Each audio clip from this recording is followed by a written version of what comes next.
To make whole wheat banana bread, start by preparing 2 small or quarter-pound silicone loaf pans with butter and flour. This will help release the banana bread after baking. Then to make the batter, melt 50 grams of butter in a saucepan, and while the butter is browning, mash up 2 ripe bananas to total 225 grams in a mixing bowl. When the butter starts to brown, add 50 grams of brown sugar and 30 milliliters or an ounce of a good quality rum.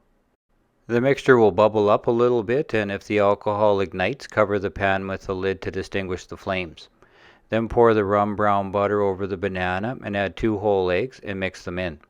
Next, scale 120 grams of whole wheat einkorn flour, a pinch of salt, 3 grams baking powder, and fold them in just to combine. Divide the batter between the prepared loaf pans and bake in a 350 degree Fahrenheit or 177 degrees Celsius oven for 40 minutes. The banana bread is done when it is nicely browned and a toothpick inserted into the middle comes out dry.